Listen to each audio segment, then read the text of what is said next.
पति का अपमान मायके में बर्दाश्त नहीं कर सकती। भैया भाभी उसके बारे में कुछ कह दें, कुछ खराब नहीं लगता, कुछ खराब नहीं लगता।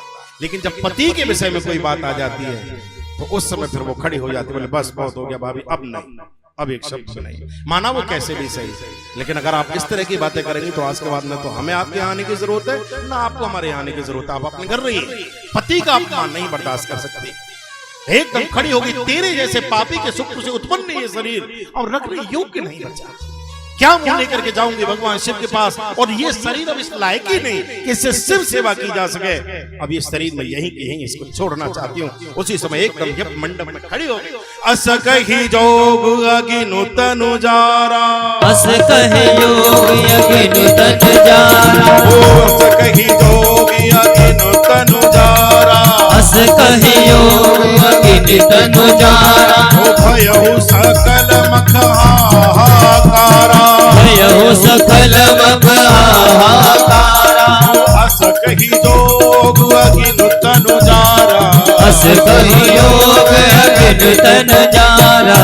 अस कही जोग, एकदम सती जी खड़ी हो योगाग्नि प्रकट की और भगवान नारायण को प्रणाम करती हैं, भगवान शिव को प्रणाम करती हैं, कहती हैं बस देव मुझसे गलती हुई, मुझे क्षमा करना।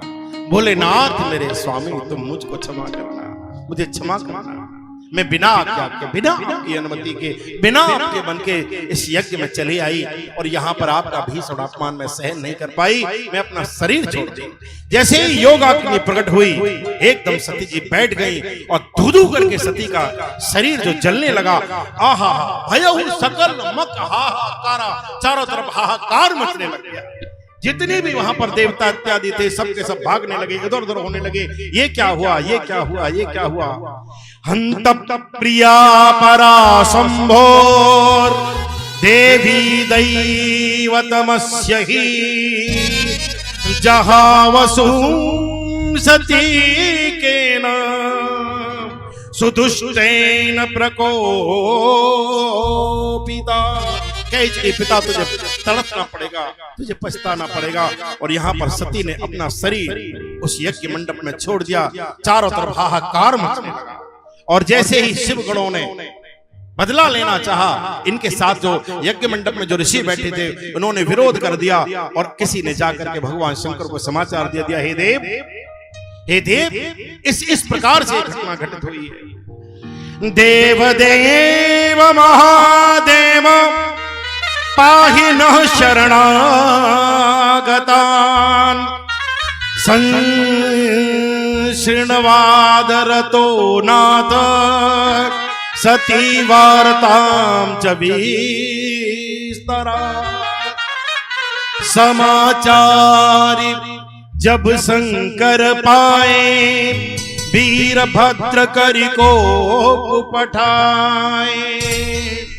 उसी समय भगवान शिव ने अपनी जटा पकड़ के और पृथ्वी पर पटक दी। उसी से वीरभद्र जी का प्रकट हो, और जैसे ही वीरभद्र प्रकट हुए एकदम हाहाकार, लाल लाल नक्र है, कहने लगे कहो देव क्या क्या है। भद्रकाली के सहित ओहो वीरभद्र जी को आदेश दिया भगवान शिव ने, जाकर के जाओ दक्ष को जाकर के दंडित करो। और यहां से वीरभद्र जी यज्ञ में आ गए, पूरा यज्ञ विध्वंस कर डाला। दाढ़ी पकड़ पकड़ के जो विरोध में थे शिव के ठीक कर दिए सबके सब, और दक्ष का शीश काट दिया। पूरा यज्ञ विध्वंस हो गया। जैसे ही यज्ञ विध्वंस हुआ है चारों तरफ हाहाकार होने लगा। आहा समस्त देवता खड़े हैं, आपस में चर्चा करने लगे, संत जन चर्चा करने लगे, हे देव करें तो क्या करें। यज्ञ अगर पूर्ण नहीं होता है तो यज्ञ संस्कृति नष्ट हो जाएगी, करें तो क्या करें। समस्त देवता दौड़ करके भगवान शिव के पास आते हैं। भगवान आते हैं, भगवान शंकर का वंदन करते हैं, भोलेनाथ का बार बार वंदन करते हैं। महादेव शंकर हैं जग से निराले, बड़े सीधे सादे, बड़े भोले भाले। आइए 2 मिनट भगवान शंकर का हम लोग दर्शन करते हैं।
महादेव शंकर है जग से निराले, महादेव शंकर है जग से निराले, बड़े सीधे साधे बड़े भोले भाले, महादेव शंकर है जग से निराले, बड़े सीधे साधे बड़े भोले भाले।